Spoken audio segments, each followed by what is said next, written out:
ഒരു 2 മാസം മുൻപ് ഞാൻ പെട്ടെന്ന് വിഷയത്തിലേക്ക് കടക്കുകയാണ്. എൻ്റെ ഞാൻ വീട്ടിൽ പോയ സമയത്ത് അവിടെ അടുത്തുള്ളൊരു സ്കൂളിലെ ഒരു PTA പ്രസിഡൻ്റായിട്ടുള്ള ഒരു ചെറുപ്പക്കാരൻ അദ്ദേഹം എന്നെ കാണാൻ വന്നിരുന്നു. അപ്പോൾ ആൾ പറഞ്ഞു, ഞാനിപ്പോൾ ഒരു 6ാം ക്ലാസ്സിൽ പഠിക്കുന്ന ഒരു കുട്ടിയെ കൗൺസിൽ ചെയ്തിട്ട് വരികയാണ്. പക്ഷേ എനിക്ക് ആ ഷോക്കിൽ നിന്ന് ഇപ്പോഴും പുറത്തു വരാൻ പറ്റിയിട്ടില്ല. ചാവക്കാട് പരിസരത്തുള്ള ഒരു ഗ്രൂപ്പിൻ്റെ ഭാഗമായി നിൽക്കുന്ന ഒരു കുട്ടിയാണ്. അവൻ 6ാം ക്ലാസ്സിലാണ് പഠിക്കുന്നത്. 4ാം ക്ലാസ് മുതൽ അവൻ മയക്കമരുന്ന് കഴിക്കുന്നുണ്ട് മിഠായിയിലൂടെ. പിന്നെ അത് 10 പൈസക്ക് 50 പൈസക്ക് 1 രൂപയ്ക്ക് ഇങ്ങനെ കൂട്ടി കൊണ്ടുവന്ന് ഇപ്പോൾ അതൊന്നും അവന് കഴിച്ചിട്ട് ഫീൽ ചെയ്യുന്നില്ല.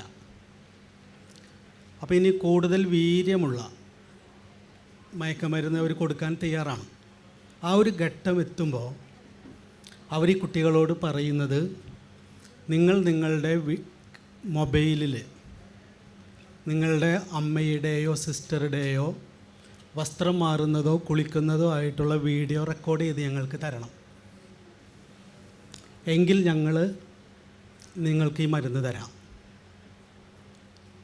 അത് ആ വീഡിയോ അവർ 1 ടൈം വാച്ച് വീഡിയോ ആയിട്ടാണ് ഉപയോഗിക്കുന്നത്. അതിനൊരു ആപ്ലിക്കേഷൻ ഉണ്ട്. അതിൽ ജോയിൻ ചെയ്യാൻ ആളുകളുണ്ട്. 1000, 2000, 3000 രൂപ വാങ്ങി അതിൽ ജോയിൻ ചെയ്ത് ആളുകൾക്കത് കാണാം. പക്ഷെ കണ്ടു കഴിഞ്ഞാൽ അപ്പോൾ ഡിലീറ്റായി പോകും. അതുകൊണ്ട് ഇത് വേറെ യൂട്യൂബിലോ വേറെ എവിടെയും നമുക്ക് കാണാൻ പറ്റില്ല. അന്ന് അവൻ്റെ ഉമ്മ കുളിക്കുന്നത് വീഡിയോ റെക്കോർഡ് ചെയ്യാനിരിക്കുകയായിരുന്നു. അന്നാണ് ഇദ്ദേഹം കയറി ചെല്ലുന്നത്. അവൻ ഈ മോനെ വിളിച്ചുകൊണ്ടുപോയി, വളരെ നല്ല മനുഷ്യനാണ്, വിളിച്ചു കൊണ്ടുപോയി അടുത്തിരുത്തി സ്നേഹത്തോടെ കുറ്റപ്പെടുത്താതെ അവനോട് ചേർന്നിരുന്ന്, നിനക്ക് എന്ത് വേണമെങ്കിലും ചെയ്യാം, എന്താണ് സംഭവം, നീ എന്താണ് വിഷമം അനുഭവിക്കുന്നതെന്നൊക്കെ വളരെ ഒരു സുഹൃത്തിനോട് എന്ന പോലെ ചേർന്നിരുന്ന് പറഞ്ഞു കഴിഞ്ഞപ്പോൾ അവൻ കരയാൻ തുടങ്ങി. അവൻ്റെ ഏതോ ഒരിടത്തിൽ തൊട്ടു, ഉപദേശിക്കാനൊന്നും അല്ല പോയത്, കരയാൻ തുടങ്ങി. പക്ഷേ മോൻ മയക്കമരുന്നിന് അടിമയായിട്ടുണ്ടെന്നുള്ളൊരു സംശയം സ്കൂളിൽ നിന്ന് ടീച്ചേഴ്സ് പറഞ്ഞതിൻ്റെ ഭാഗമായിട്ടാണ് ഈ കൗൺസിലിങ്ങിന് പോയത്. പക്ഷേ പിന്നീട് അവനിത് പറഞ്ഞപ്പോൾ കരഞ്ഞ് പറയുകയാണ്, നിങ്ങളിന്ന് വന്നത് എത്ര നന്നായി, ഞാനിന്ന് ഉമ്മാനെ ഷൂട്ട് ചെയ്യാനിരിക്കുകയായിരുന്നു. ഇത് ഞാൻ കഴിഞ്ഞ 15 വർഷത്തോളമായി കേരളത്തിൽ അങ്ങോളം ഇങ്ങോളം നടന്ന് ഏറ്റവും കൂടുതൽ സംസാരിക്കുന്നത് പേരൻസിനോടും അധ്യാപകരോടുമാണ്, കുറച്ച് കുട്ടികളോടും. പക്ഷേ ഇങ്ങനെ ഒരു കാര്യം നമ്മുടെ നാട്ടിൽ നടക്കുന്നതായിട്ട് ഞാൻ അറിഞ്ഞിട്ടില്ല. ബാക്കിയുള്ളവർ അറിഞ്ഞിട്ടുണ്ടോ എന്ന് എനിക്കറിയില്ല. അപ്പം എങ്ങനെയൊക്കെയാണ് കുഞ്ഞുങ്ങളിലെ അഡിക്ഷൻ, എന്തുകൊണ്ടാണ് അവന് അമ്മയുടെ അല്ലെങ്കിൽ പെങ്ങളുടെയൊക്കെ നഗ്നത വീഡിയോയിൽ പകർത്താം, മയക്കമരുന്നിന് വേണ്ടി പകർത്താം എന്നുള്ളൊരു ഫീലിലേക്ക് എത്തിക്കുന്നത് എന്താണ്? അതാണ് നമ്മുടെ ക്വസ്റ്റ്യൻ. കുറച്ച് ദിവസം മുമ്പ് നമ്മൾ കണ്ടു ഒരു മോള്, അവൾ ഗർഭിണിയായി, പൂർണ്ണ ഗർഭിണിയായി ടോയ്ലറ്റിൽ പ്രസവിച്ച് കുട്ടീനെ പുറത്തേക്ക് വലിച്ചെറിഞ്ഞു. അപ്പോൾ എൻ്റെ ഒരു സുഹൃത്ത് എന്നോട് ചോദിച്ചത്, ആ കുട്ടിയുടെ അമ്മ ഒരിക്കലും ആലിംഗനം ചെയ്തിട്ടുണ്ടാവില്ലേ എന്നാണ്. ഒരിക്കലെങ്കിലും കെട്ടിപ്പിടിച്ചിട്ടുണ്ടായിരുന്നുവെങ്കിൽ ആ വയറ് ഫീൽ ചെയ്യുമായിരുന്നു. നമുക്ക് വളരെ എളുപ്പമാണ് നമ്മളിങ്ങനെ കുറേ കഥകൾ പറഞ്ഞ്, ഇപ്പം നമ്മളൊരു കുട്ടി അധ്യാപകനെ ചീത്ത വിളിക്കുന്നത് ഏറ്റവും മോശമായ രീതിയിൽ, നിന്നെ ഞാൻ കൊന്നു കളയുമെന്നെല്ലാം പറഞ്ഞ് വളരെ വയലൻ്റായിട്ട് ചീത്ത വിളിക്കുന്നത് വീഡിയോയിൽ പകർത്തി സോഷ്യൽ മീഡിയയിൽ പ്രചരിപ്പിച്ചത് നമ്മൾ കണ്ടു. ആ വിമർശിച്ചതിന് ഞാൻ ഒരുപാട് തെറിയേറ്റ ഒരാളാണ് ഞാൻ. അപ്പോൾ അതിൻ്റെ അടിയിൽ ഇത്തരം പ്രശ്നങ്ങൾ കൈകാര്യം ചെയ്യുന്ന സമയത്ത് വളരെ സ്നേഹമുള്ള വിദ്യാർത്ഥികളെ ആത്മാർത്ഥമായിട്ട് സ്നേഹിക്കുന്ന ഒരു അധ്യാപിക എന്നോട് പറഞ്ഞത്, ഞങ്ങൾക്ക് മടുത്തു ഷൗക്കത്തെ, ഇനി ദയവ് ചെയ്ത് ഒന്ന് ചേർത്ത് പിടിച്ചാൽ മതി, കുട്ടികൾ നന്നാവുമെന്ന് പറഞ്ഞ് ഈ വഴിക്ക് നിങ്ങൾ വരരുത്. ഇത് പറയുന്നത് കുട്ടികളെ നന്നായി ചേർത്ത് പിടിക്കണമെന്ന് ആഗ്രഹിക്കുന്ന ഒരു അധ്യാപികയാണ് പറയുന്നത്, അല്ലാതെ ക്രൂരയായിട്ടുള്ളൊരു അവരും അങ്ങ് വിഷമിച്ചു പോയിരിക്കുന്നു. അപ്പോൾ എന്താണ്, ഞാനൊരു 12 വർഷം മുൻപ് പാനൂരിൽ നിന്ന് ഒരു SI ബിജു ഒരു ദിവസം എന്നെ വിളിക്കുകയാണ്. ഇവിടെ 4 കുട്ടികൾ ഇപ്പോൾ ആത്മഹത്യ ചെയ്തു. അടുത്തടുത്ത സ്കൂളുകളിൽ കുഞ്ഞു കാര്യങ്ങൾക്കാണ് ആത്മഹത്യ ചെയ്യുന്നത്. എന്താ ചെയ്യേണ്ടതെന്ന് അറിയില്ല. നമ്മൾ നിയമത്തിനും അതുപോലെയുള്ള ഉപദേശങ്ങൾക്കൊക്കെ ഒരു പരിധിയുണ്ട്. അതുകൊണ്ട് നമുക്ക് സ്കൂളുകളിലൊരു മീറ്റിംഗ് സംഘടിപ്പിക്കണം, ഒന്ന് വരാമോ എന്ന് ചോദിച്ചു. അങ്ങനെ പാനൂരുള്ള 5 സ്കൂളുകളിൽ ഓരോ ദിവസവും അവിടുത്തെ പോലീസ് ഡിപ്പാർട്ട്മെൻറ്റും സ്കൂൾ അധികൃതരും കൂടി 5 സ്കൂളുകളിൽ 5 പരിപാടി സംഘടിപ്പിച്ചു. സാധാരണ നമ്മൾ മാതാപിതാക്കൾക്കൊരു പരിപാടി വെച്ച് കഴിഞ്ഞാൽ ആകെ 10 ആളെ ഉണ്ടാവും. പക്ഷെ ആ നാട് മുഴുവൻ പേടിച്ചിരിക്കുകയായിരുന്നു, അടുത്തത് എൻ്റെ കുഞ്ഞാവാം. പന്തലിട്ടിട്ട് മുഴുവൻ ജനമായിരുന്നു കേൾക്കാൻ വേണ്ടി വന്നത്. ഞങ്ങൾ എന്ത് ചെയ്യണമെന്നൊരു പിടിയില്ല. ഞാൻ അന്ന് അവിടെ ചോദിച്ചൊരു ചോദ്യം, ഞാൻ പറഞ്ഞു, നമ്മൾ ദയവേതാരും നുണ പറയരുത്, നമ്മൾ ഒരു പരിഹാരമാണ്, നമ്മൾ ഫേസ് ചെയ്യുന്നൊരു ഇഷ്യൂ ഉണ്ട്. ആ ഇഷ്യൂ എന്ന് പറയുന്നത് മാതാപിതാക്കളും കുട്ടികളും ഇടയിലുള്ള ഇഷ്യൂ അല്ല, എല്ലാ റിലേഷൻഷിപ്പിലുമുള്ള ആധുനികമായൊരു ഇഷ്യൂ ആണ്. ഏത് ബന്ധത്തിലും, അത് ഭാര്യ-ഭർത്തൃ ബന്ധമാവാം, കാമുകന്മാർ തമ്മിലുള്ള ബന്ധമാവാം, മാതാപിതാക്കളും കുട്ടികളും തമ്മിലുള്ളതാവാം, അധ്യാപകരും വിദ്യാർത്ഥികളുമാവാം, ആരും ആവാം, ഫ്രണ്ട്സാവാം. എല്ലാവരും തമ്മിലുള്ള ബന്ധത്തിൽ നമ്മൾ അനുഭവിക്കുന്ന വലിയൊരു സംഘർഷം ഇപ്പോഴുണ്ട്. ഏറ്റവും കൂടുതൽ സ്വാതന്ത്ര്യം അനുഭവിക്കുന്ന ലോകത്തിലാണ് ഏറ്റവും കൂടുതൽ സംഘർഷം ഉണ്ടാവുക, അസ്വാതന്ത്ര്യം അനുഭവിക്കുന്നിടത്തല്ല. നമ്മൾക്ക് ഒരു സ്വാതന്ത്ര്യത്തിൻ്റെ ഒരു ആകാശം വ്യക്തി ജീവിതത്തിൽ കൂടി വരുമ്പോൾ വ്യക്തികൾക്കിടയിൽ സംഘർഷം വർദ്ധിക്കും. കാരണം നമ്മൾ അതുവരെ ശീലിച്ചതല്ല. പിന്നെ നമ്മൾക്ക് നൂറ്റാണ്ടുകളായിട്ടുള്ള ശീലം എന്ന് പറയുന്നത് ഒരാളെ അനുസരിക്കുക എന്നുള്ളതാണ്. പണ്ടൊക്കെ നമ്മൾ കൂട്ടുകുടുംബത്തിൽ സമാധാനത്തെക്കുറിച്ച് പറയും. കൂട്ടുകുടുംബത്തിലെ സമാധാനം എന്ന് പറഞ്ഞാൽ ഒരാൾ പറയും, ബാക്കിയുള്ളവർ മുഴുവൻ അനുസരിക്കും. അത് സമാധാനമല്ല, അത് ശ്മശാനമൂകതയാണ്. ആ വീട്ടിൽ ഒരാൾ മാത്രമാണ് ജീവിക്കുന്ന ആൾ, ബാക്കിയുള്ളവർ മുഴുവൻ ആ ഒരാൾക്ക് വേണ്ടി ജീവിക്കുന്നവരാണ്. ഞാൻ എപ്പോഴൊരു ഉദാഹരണം പറയാറുണ്ട്. ഒരു 15 വർഷം മുൻപ് അല്ലെങ്കിൽ ഒരു 20 വർഷം മുമ്പ് നമ്മളൊരു ഹോട്ടലിൽ ഒരു കുടുംബത്തിലെ 10 പേർ പോയാൽ ഒരാളുടെ കയ്യിലാണ് മെനു ഉണ്ടാവുക. അയാൾ അവിടെ ഇരുന്ന് പറയും, 10 പൊറോട്ട, 4 ചപ്പാത്തി, 2 ബിരിയാണി, 3 മുട്ടക്കറി, 2 വെജിറ്റബിൾ കുറുമ. ബാക്കി 9 ആളും ആ ആളുടെ വായൽ നോക്കിയിരിക്കുന്നുണ്ടാവും, കിട്ടിയത് കിട്ടിയെന്നും പറഞ്ഞിട്ട്. ഇയാൾ എന്ത് പറയുന്നു അത് ബാക്കിയുള്ളവർ കഴിച്ചോളണം. അതെങ്കിലും കിട്ടിയല്ലോ, ഒരു ദിവസമെങ്കിലും ഹോട്ടലിൽ വന്ന് നമുക്കിഷ്ടപ്പെട്ട ഭക്ഷണം കഴിക്കാനൊരു സാധ്യത ഉണ്ടായല്ലോ എന്നുള്ള സന്തോഷത്തിലാണ്. ഞാനും അങ്ങനെ വായ നോക്കിയിരുന്നിട്ടുള്ള ഒരാളാണ്. ആദ്യമായിട്ട് മസാല ദോശ കഴിച്ചത് എൻ്റെ ഉപ്പ എല്ലാവരുമായിട്ട് പോയിട്ട് ഉപ്പ മസാല ദോശ പറഞ്ഞപ്പോൾ ഉപ്പയാണ് പറയുന്നത്, എനിക്ക് നെയ് റോസ്റ്റ് വേണോ മസാല ദോശ വേണോ എന്നല്ല തീരുമാനിക്കുന്നു. ഇന്നോ കാലം കുറേ കഴിഞ്ഞു. ഇന്ന് നമ്മളൊരു 10 പേരായിട്ടൊരു ഹോട്ടലിൽ പോയാൽ 3 വയസ്സായ കുട്ടിയുടെ കയ്യിൽ മെനു ഉണ്ടാവും. ആ 3 വയസ്സായ കുട്ടി തീരുമാനിക്കും എനിക്കെന്ത് വേണമെന്ന്. ഇത് ഒരു ഭാഗം. പക്ഷെ ഇപ്പുറത്ത് ഞാൻ ഈ കുഞ്ഞുങ്ങൾക്ക് അവരുടേതായ സ്വപ്നങ്ങളുണ്ട് എന്ന പുസ്തകം എഴുതിയപ്പോൾ അതിൻ്റെ അടിയിൽ എഴുതിയത് മാതാപിതാക്കൾക്കായൊരു പുസ്തകം എന്നല്ല, മുതിർന്നവർക്കായൊരു പുസ്തകം എന്നാണ്. മാതാപിതാക്കൾക്കുള്ളതല്ല. നമ്മൾ മുതിർന്ന് വരുമ്പോൾ സംഭവിക്കുന്ന ഒരു പ്രശ്നമുണ്ട്. മുതിർന്ന് വരുന്നതിനനുസരിച്ച്, അത് പ്രായത്തിൽ മുതിർന്ന് വരുമ്പോൾ, പ്രശസ്തിയിൽ മുതിർന്ന് വരുമ്പോൾ, അറിവിൽ മുതിർന്ന് വരുമ്പോൾ, പണത്തിൽ മുതിർന്ന് വരുമ്പോൾ, അധികാരത്തിൽ മുതിർന്ന് വരുമ്പോഴൊക്കെ, പ്രായത്തിൽ മുതിർന്ന് വരുമ്പോൾ ജ്ഞാനികളാണ് എന്ന് തെറ്റിദ്ധരിക്കുന്ന ജീവിയാണ് മനുഷ്യൻ. നമ്മൾക്ക് പ്രായമായി എന്നതുകൊണ്ട് നമ്മൾ അറിവുള്ളവരായി എന്ന് തെറ്റിദ്ധരിക്കുകയും പ്രായത്തിൽ കുറഞ്ഞവരെല്ലാം, അതേത് പ്രായത്തിൽ, അധികാരത്തിൻ്റെ പ്രായത്തിൽ, പ്രശസ്തിയുടെ, അറിവിൻ്റെ, നമ്മളീ പറയുന്ന സാധാരണ അറിവിൻ്റെ പ്രായത്തിലൊക്കെ കുറഞ്ഞിരിക്കുന്നവരൊക്കെ ഞങ്ങളെ അനുസരിക്കേണ്ടവരാണ് എന്ന് അറിയാതെ തോന്നുന്ന ഒരു ജീവിക്ക് പറയുന്ന പേരാണ് മനുഷ്യൻ. കുറച്ച് വർഷങ്ങൾക്ക് മുമ്പ് ഞാനൊരു സ്കൂളിൽ, ഞാൻ അവിടെ ഇവിടെ നിന്നൊക്കെ പറഞ്ഞു പോവുകയാണ് കേട്ടോ, സമയത്തിൻ്റെ ഒരു വിഷയം കൂടി വെച്ചിട്ട്.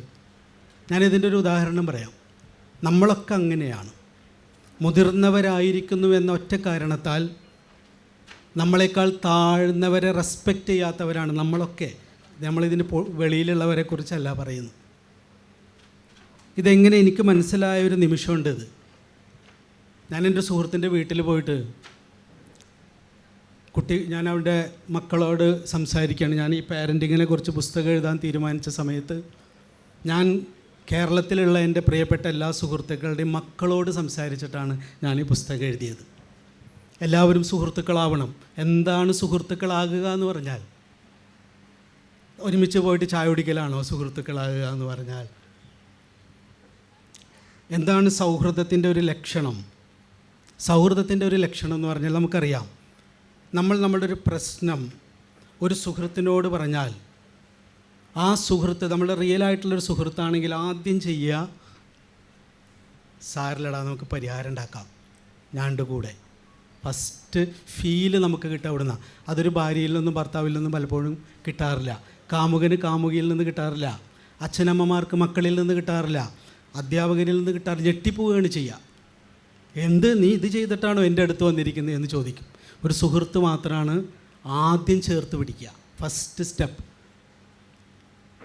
ആദ്യം ചേർത്ത് പിടിക്കുകയും എന്നിട്ട് നമുക്ക് ഒരുമിച്ച് ഇതിനൊരു പരിഹാരം തേടാം. അല്ലാതെ നീ ചെയ്തത് തെറ്റായോ ശരിയായോ എന്ന് തീരുമാനിക്കുന്നതിന് മുൻപ് ആദ്യത്തെ ഒരു സ്റ്റെപ്പ് തെറ്റ് ചെയ്തോ ശരി ചെയ്തോ എന്നുള്ളതല്ല.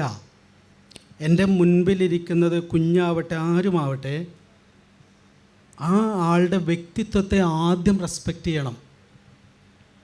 രണ്ടാമതാണ് ആ ആളിലെ ന്യൂനതകളെ പരിഹരിക്കേണ്ടത്. നമ്മളെന്താണ് വിചാരിച്ചിട്ടുള്ളത്? ഞാൻ ആലോചിക്കാറുണ്ട്. എനിക്കൊരു 53 വയസ്സായി. 53 വയസ്സായി എന്നതുകൊണ്ട് ഞാൻ ഏതെങ്കിലും രീതിയിൽ ന്യൂനതയില്ലാത്ത ഒരാളായോ? ഈ 53 വർഷക്കാലം ജീവിച്ചിട്ടും എന്നെ ഒരാൾ ട്രിഗർ ചെയ്യുന്ന രീതിയിൽ എന്നെ ചോദ്യം ചെയ്യുകയോ എന്നെ ദേഷ്യം പിടിപ്പിക്കുകയോ ചെയ്താൽ സ്വയം നിയന്ത്രിക്കാൻ പറ്റാതെ ഞെളിവിരി കൊള്ളുന്ന ഷൗക്കത്ത് ഇരുന്നിട്ട് പറയുകയാണ് കുട്ടികളോട്, നിങ്ങൾക്കൊന്നും അടങ്ങി ഒതുങ്ങി ജീവിച്ചുകൂടെയെന്ന്. 12, 13, 15 വയസ്സുള്ള കുട്ടിയോട് ചോദിക്കുകയാണ് ഞാൻ, നീ ഇങ്ങനെ എന്തിനാണ് അപ്പുറത്തിരിക്കുന്ന മാഷെ തെറി വിളിച്ചത്? നീ എന്തിനാണ് അപ്പുറത്തിരിക്കുന്ന പോലീസുകാരനെ അടിച്ചത്? തെറ്റന്നെയാണ്. പക്ഷേ ആ കുട്ടിയാണ് ചെയ്തതെന്ന്. കുട്ടി ചെയ്തതിനേക്കാൾ തെറ്റല്ലേ മുതിർന്ന ആൾ ഞാൻ ചെയ്യുന്നത്? എനിക്കിഷ്ടമില്ലാത്ത ഈ എന്നെ റിയലായിട്ട് തൊടേണ്ട സ്ഥലത്ത് നിങ്ങളൊരാൾ തൊട്ടാൽ ഉടനെ പൊട്ടിത്തെറിക്കുകയാണ് ഞാൻ, വിറയ്ക്കുകയാണ്, ശത്രുവാണ്. പിന്നെ ഇത്രയും മുതിർന്നിട്ട് പോലും എൻ്റെ സമാധാനത്തിന് സഹായകരമാകുന്ന രീതിയിൽ പോലും എനിക്ക് എന്നോടും ചുറ്റുള്ളവരോടും പ്രതികരിക്കാൻ കഴിയാതെ വിഷമിക്കുന്ന ഒരു പാവം പിടിച്ച ബലഹീനനും നിസ്സഹായനുമായിട്ടുള്ള ഒരു ജീവിയാണ് ഈ ഇരിക്കുന്ന ഷൗക്കത്ത്. എന്നിട്ട് ഈ ഷൗക്കത്ത് പോയിരുന്ന കുട്ടികളോട് പറയണം, മക്കളെ നിങ്ങൾ മുതിർന്നവരെ ബഹുമാനിക്കണം, എല്ലാവരെയും ബഹുമാനിക്കണം, ദേഷ്യം പിടിച്ചാലൊന്നും പൊട്ടിത്തെറിച്ച് സംസാരിക്കരുത്. ആരാണ് ഈ പറയുന്നത്? നമ്മൾ ഈ വിഷയത്തെ അഡ്രസ്സ് ചെയ്യേണ്ടത് എങ്ങനെയാണ്? ഈ പ്രശ്നത്തെ എടുത്തു കാണിച്ചിട്ടാണോ അഡ്രസ്സ് ചെയ്യേണ്ടത്? ഞാൻ അന്നവിടെ ആ ഒരു 1000-ത്തിനടുത്തുള്ള മാതാപിതാക്കളും അധ്യാപകരും നിറഞ്ഞ സദസ്സിനോട് ഞാൻ ചോദിച്ച ഒരു ചോദ്യം, ഞാനതിലേക്ക് വരികയാണ്. നിങ്ങളിൽ ദിവസവും നിങ്ങളുടെ മക്കളെ ആലിംഗനം ചെയ്യുന്ന എത്ര പേരുണ്ട്? കൈവക്കാൻ പറഞ്ഞു. പൂർണ്ണ ഹൃദയത്തോടെയും സ്നേഹത്തോടെയും ദിവസവും ഒന്നിനും വേണ്ടിയല്ലാതെ സ്നേഹത്തിന് വേണ്ടി മാത്രം ദിവസവും ഫീൽ ചെയ്യുക. ദിവസം ഒന്ന് കെട്ടിപ്പിടിക്കണം, ചേർത്ത് പിടിക്കണം, നെറ്റിയിലൊരു ഉമ്മ കൊടുക്കണം എന്ന് ഫീൽ ചെയ്യുകയും അത് ചെയ്യുകയും ചെയ്യുന്നവരൊന്ന് കൈവക്കാൻ പറഞ്ഞപ്പോൾ മാക്സിമം 30 ആളാണ് അന്ന് ആ കൈപൊക്കിയത്. ഞാൻ എവിടെ ഇരുന്നിട്ടാണ് ഇത് പറയുന്നത്? ഒരു പെൺകുട്ടി വീട്ടിൽ പ്രസവിച്ചത്, ഗർഭിണിയായത് അറിയാത്ത മാതാപിതാക്കളുടെ ഒരു ലോകത്തിലിരുന്നിട്ടാണ് സംസാരിച്ചത്. മാതാപിതാക്കൾ പ്രശ്നമാണെന്നോ കുട്ടികൾ പ്രശ്നമാണെന്നോ അല്ല, മനുഷ്യനൊരു പ്രശ്നമാണെന്നാണ് നമ്മൾ അറിയേണ്ടത്. കുട്ടികളല്ല പ്രശ്നക്കാർ. നമ്മൾ കുട്ടികളെ അങ്ങ് തള്ളുകയാണ്. ഓരോ കുഞ്ഞു കുഞ്ഞു തെറ്റുകൾ സംഭവിക്കുമ്പോൾ എന്താണ് നമ്മളിതിനൊരു പരിഹാരം? മുതിർന്നവർ അവരവരോട് സമരം ചെയ്തു തുടങ്ങുക എന്നുള്ളതാണ് ആദ്യത്തെ പരിഹാരം. പെട്ടെന്നുള്ള പ്രതികരണങ്ങളോട് സമരം ചെയ്യുക, പെട്ടെന്നുള്ള വിധിക്കലുകളോട് സമരം ചെയ്യുക, പെട്ടെന്ന് അടക്കി ഒതുക്കിയിരുത്താൻ നടത്തുന്ന ശ്രമങ്ങളോട് സമരം ചെയ്യുക. അടിച്ചമർത്തിയാൽ ഒന്നും ഓടില്ല. ഇനി കുട്ടികളെ പ്രത്യേകിച്ച് ഞാൻ പറയുന്നത്, ഇപ്പോൾ ഞാൻ നേരത്തെ പറഞ്ഞതുപോലെ ഹോട്ടലിൽ കയറി ഓരോരുത്തരും മെനു എടുത്ത് അവരവർക്ക് എന്ത് വേണം ആ ഭക്ഷണം ഓർഡർ ചെയ്യൂ എന്ന് പറയുന്ന ഒരു സ്വാതന്ത്ര്യത്തിൻ്റെ ലോകത്തിലേക്ക് അവരെത്തിച്ചിട്ട്, അതേ നമ്മൾ തന്നെയാണ് അവരെ പെട്ടെന്ന് ഏറ്റവും പ്രാകൃതരായിട്ടുള്ള ഉടമ അടിമയോട് സംസാരിക്കുന്നത് പോലെ നമ്മൾ പ്രതികരിക്കുന്നത്. ആ പ്രതികരണം താങ്ങാൻ കുട്ടികൾക്ക് കഴിയില്ല. നമുക്ക് കഴിയുമായിരുന്നു. എന്തുകൊണ്ടാണ്? നമ്മൾ മന്ദബുദ്ധികളായിരുന്നു പണ്ട്. നമ്മളൊരാൾ വന്ന് തലക്കടിച്ചാലും മുതിർന്നവരുടെ അടി കൊള്ളേണ്ടവരാണ് നമ്മൾ എന്ന കാര്യത്തിൽ ഒരു സംശയവുമില്ലായിരുന്ന കുട്ടികളായിരുന്നു ഒരു 15 വർഷം മുൻപ്. ഇതെനിക്ക് മുതിർന്നവരല്ലോ, 2 അടി അടിച്ചാലും ഇപ്പോൾ എന്താ കുഴപ്പമെന്ന്. അപ്പോൾ എനിക്കിപ്പോഴും ഓർമ്മയുണ്ട്, വീട്ടിലേക്ക് അമ്മാവനൊക്കെ കയറി വരുമ്പോൾ ഒരൊറ്റടിയാണ്, പോയിരുന്ന് പഠിക്കടാന്ന് പറഞ്ഞു. ഒരു കാര്യമല്ല, ചെകിട്ടത്തൊരു അടി അടിച്ച് പോയിരുന്ന് പഠിക്കേണ്ട സമയമൊന്നുമല്ല. പുറത്ത് നിന്ന് ഉപ്പും പശി കളിച്ചുകൊണ്ടിരിക്കുകയാണ്, കയറി വരുന്ന സമയത്തൊരടി. പക്ഷേ എനിക്കൊരിക്കലും അതൊരു ഭയങ്കര വിഷമം പിടിച്ച സംഭവമായിട്ടില്ല. കാരണം എൻ്റെ ഉപ്പയും അതിരുന്ന് ചിരിക്കുന്നുണ്ടാവും കണ്ടിട്ട്. അങ്ങനെ ഒരു അടിമയായിരിക്കലാണ് കുഞ്ഞുങ്ങളുടെ സ്വാഭാവിക അവസ്ഥ എന്ന് ഉറപ്പായും വിശ്വസിച്ചിരുന്ന കുട്ടിക്കാലങ്ങളിലാണ് 99% കുട്ടികളും ഒരു 20 വർഷം മുമ്പെങ്കിലും ജീവിച്ചിട്ടുള്ളത്. അതുകൊണ്ട് അവർക്ക് ഷോക്കില്ല. നമ്മളൊന്നും ഷോക്കടിച്ചിട്ടില്ല. ഇന്ന് ഒരു കുഞ്ഞിനോട് പെരുമാറുമ്പോൾ മുതിർന്ന എല്ലാവരും ശ്രദ്ധിക്കേണ്ട ഏറ്റവും പ്രധാനപ്പെട്ട കാര്യമായി ഞാൻ ഇതേ ചോദ്യം ഒരു വീട്ടിൽ നേരത്തെ ഇപ്പോൾ ഈ ഷൗക്കത്ത് മാമൻ്റെ പ്രശ്നം പറയാമെന്ന് പറഞ്ഞതുപോലെ ഞാനൊരു വീട്ടിൽ പോയി ഞാനൊരു 100-ലധികം കുട്ടികളോട് സംസാരിച്ചു. അതിൽ 70% കുട്ടികൾ എല്ലാവരും ഒരുപോലെ ഒരുമിച്ച് പറഞ്ഞ ആദ്യത്തെ കാര്യം, ഒന്ന് ഒച്ച കുറച്ച് സംസാരിക്കാൻ പറയുമോ അച്ഛനോടും അമ്മയോടും എന്നാണ്. 70% കുട്ടികൾ പറഞ്ഞത് ഒന്ന് ഒച്ച കുറച്ച് കാര്യം പറഞ്ഞാൽ മതി, മനസ്സിലാവുന്നൊന്ന് പറഞ്ഞു കൊടുക്കുമോ. ആരാണെന്നറിയോ ഈ മാതാപിതാക്കൾ? എൻ്റെ സുഹൃത്തുക്കളായ മാതാപിതാക്കൾ ഖസാക്കിൻ്റെ ഇതിഹാസമൊക്കെ 10 പ്രാവശ്യം വായിച്ചിട്ടുള്ളവരാണ്. ബഷീറിനെ, വികെഎനിനെ, മാർക്കേസിനെ, ആശാനെ, ഖലീൽ ജിബ്രാനെ, ടാഗോറിനെ ഇഷ്ടം പോലെ വായിച്ചിട്ടുള്ളതാണ്. എൻ്റെ ഒരു സുഹൃത്തുണ്ട്, അവൻ്റെ വീട്ടിൽ ലൈബ്രറി കാണാൻ വേണ്ടി മാത്രം സുഹൃത്തുക്കൾ വരും. അത്ര ബ്യൂട്ടിഫുള്ളായിട്ടുള്ള ലൈബ്രറിയാണ്. അവിടേക്ക് ഞാൻ കയറി ചെല്ലുക, ഞാനിരിക്കുകയാണ് അവിടെ. അവൻ ഓഫീസിൽ നിന്ന് വന്നിട്ടില്ല. അവൻ്റെ മോനടുത്തിരിപ്പുണ്ട്. അവരിന്ന് TV കണ്ടുകൊണ്ടിരിക്കുന്നു, ഞാൻ തൊട്ടടുത്തിരിക്കുന്നുണ്ട്. അപ്പോൾ അവൻ വൈകുന്നേരം രാത്രിയാണ്, ഒരു 7 മണി കഴിഞ്ഞു. അവൻ പെട്ടെന്ന് അകത്തേക്ക് കയറി വന്നുമ്പോൾ കാണുന്ന കാഴ്ച, ഇവൻ മേശപ്പുറത്ത് കാല് കയ്യിലിട്ട് വെച്ചിരുന്നിട്ട് TV കണ്ടുകൊണ്ട് അലസമായിരിക്കുന്നു.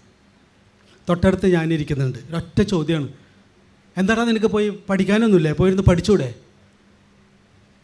അപ്പോൾ അവൻ എന്നെ നോക്കിയിട്ട് വാട്ട് ഈസ് ഹിസ് പ്രോബ്ലം? അവനൊന്നും മനസ്സിലാവണില്ല. എന്താണ് ഇയാളുടെ പ്രശ്നം? അവൻ പറഞ്ഞു ഇയാളുടെ പ്രശ്നം എന്ന് എന്നോട് പറഞ്ഞു കേട്ടോ. കാരണം അവർ ഫ്രണ്ട്സാണ്, അതുകൊണ്ടാണ് അവനക്കത് പറയാൻ പറ്റുന്നത്. എന്താ മാമ ഇയാളുടെ പ്രശ്നം? അപ്പോൾ അവൻ അകത്തേക്ക് പോയി, ഞാൻ കുളിച്ചിട്ട് വരാമെന്ന് പറഞ്ഞ അകത്തേക്ക് പോയി. അപ്പോൾ ഞാൻ അവനോട് പറഞ്ഞു, നമുക്ക് ചോദിക്കാം, നമുക്കിത് ഇന്ന് ചർച്ച ചെയ്യാം, എന്താ പ്രശ്നം നമുക്ക് ചോദിക്കാം. അപ്പോൾ അവൻ തിരിച്ചു വന്ന് കുളിയൊക്കെ കഴിഞ്ഞ് വന്നിരുന്നു. നന്നായിട്ട് മോനെ സ്നേഹിക്കുന്ന അച്ഛനാണ്. അപ്പോൾ ഞാൻ ചോദിച്ചു, നീ അകത്തേക്ക് കയറി വരുമ്പോൾ അവൻ എന്തിനാണ് നിനക്കൊന്നും പഠിക്കാനൊന്നുമില്ല, എന്നിങ്ങനെ ഒരു നീരസമുള്ള ഒരു ശബ്ദത്തിൽ ഒരു അസ്വസ്ഥത ഉണ്ടാക്കുക, ഒരു ഇൻസൾട്ട് ചെയ്യുന്ന പോലെ നീ എന്തിനാണ് അവനോട് ചോദിച്ചത്? അപ്പം പറഞ്ഞു, ശരിയാണല്ലോ, ഞാൻ എന്തിനാ അത് ചോദിച്ചത്? അവനും അതിനെക്കുറിച്ച് അവെയറല്ല. വളരെ നാച്ചുറലായിട്ട് വരുന്ന ഒരു റെസ്പോൺസാണത്. നമ്മളുടെ ഉള്ളിൽ നമ്മളിങ്ങനെ കയറി വരുമ്പോൾ നമ്മുടെ വീട്ടിൽ നമ്മൾ സമ്പാദിച്ചത് വെച്ച് ഭക്ഷണം കഴിക്കുകയോ എടുക്കുകയും ജീവിക്കുകയും ചെയ്യുന്ന ആരെങ്കിലും വളരെ സ്വാതന്ത്ര്യത്തിലും സന്തോഷത്തിലും ഇരിക്കുന്നത് കാണുമ്പോൾ സഹിക്കാൻ പറ്റാത്തൊരു മാനസികാവസ്ഥ നമ്മുടെ തലച്ചോറിനുണ്ട്. എത്ര ജ്ഞാനിയായാലും ഉണ്ട് കേട്ടോ. നമ്മൾ വിചാരിക്കരുത്, നമ്മളൊന്ന് തെറ്റിദ്ധരിക്കരുത്. വായന കൊണ്ട് ഒന്നും സംഭവിക്കില്ല. വായിച്ചിട്ട് നല്ലവരായ മനുഷ്യർ ഈ ലോകത്തില്ല. വായന കൊണ്ടല്ല ഒരാളും നന്നായിട്ടുള്ളത്, ശ്രദ്ധ കൊണ്ടാണ്. ഒരു മനുഷ്യന് ആ വായന നമ്മളിലെ ശ്രദ്ധയെ ഉണർത്തിയിട്ടുണ്ടെങ്കിൽ അയാൾ നന്നായിട്ടുണ്ട്. വായിച്ചവരൊന്നല്ല. ഞാൻ ഏറ്റവും കൂടുതൽ വിഷമിച്ചിട്ടുള്ളത് എൻ്റെ ചെറുപ്പകാലത്തെ എഴുത്തുകാരാണ് എന്നെ ഏറ്റവും കൂടുതൽ ഇൻസൾട്ട് ചെയ്തിട്ടുള്ളത്. നമ്മളെ മൈൻഡ് ചെയ്യില്ലെന്നേ, നമ്മളേതോ അടിമ ചെന്ന് നിൽക്കുന്ന പോലെയാണ് അവരുടെ മുമ്പിൽ. നമ്മളൊരു പുസ്തകം വായിച്ച് നമ്മൾ വളരെ സ്നേഹത്തോടെ അവരുടെ ഒരു പുഞ്ചിരി കിട്ടാൻ വേണ്ടി മുമ്പിൽ ചെന്ന് നിൽക്കുമ്പോൾ ഇവർ ഏതോ ആകാശത്തിരിക്കുന്ന ആളുകൾ, നമുക്ക് ഐ കോണ്ടാക്റ്റ് തരില്ല. ഇതേ പ്രശ്നം എൻ്റെ ഈ കുട്ടി പറഞ്ഞ ഇതേ പ്രശ്നം ഞാൻ ചെറുപ്പത്തിൽ ഒരുപാട് അനുഭവിച്ചിട്ടുണ്ട്. 4 പുസ്തകം എഴുതിയാൽ, 5 പുസ്തകം വായിച്ചാൽ, പ്രസിദ്ധനായാൽ, ഏതെങ്കിലും രീതിയിൽ നമ്മൾ സമൂഹം ഇന്ന് റെസ്പെക്റ്റോടെ കാണുന്ന ഏതെങ്കിലും ഒരു പൊസിഷനിൽ ഒരു മനുഷ്യനെത്തിയാൽ ആദ്യം തീരുമാനിക്കുക ആർക്കൊക്കെ ഐ കോണ്ടാക്റ്റ് കൊടുക്കേണ്ടതാണ്.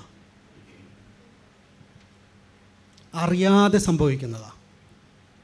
നാരായണ ഗുരുവിനെ കുറിച്ച് നടരാജ ഗുരു പറഞ്ഞൊരു വാക്കുണ്ട്. ഞാൻ പാരൻറ്റിങ്ങിനെ കുറിച്ച് പറയുന്ന എന്താണ് നാരായണ ഗുരുവിൻ്റെ ഏറ്റവും വലിയ പ്രത്യേകത? ആത്മോപദേശക എഴുതിയതോ അല്ലെങ്കിൽ അരുവിപ്പുറത്ത് ശിവപ്രതിഷ്ഠ നടത്തിയതോ ഒന്നുമല്ല. നാരായണ ഗുരുവിൻ്റെ ഏറ്റവും വലിയ പ്രത്യേകത എല്ലാവർക്കും അവൈലബിൾ ആകുന്ന സ്പേസിൽ പോയി ഗുരു ഇരിക്കാറുള്ളൂ ആയിരുന്നു എന്നാണ്.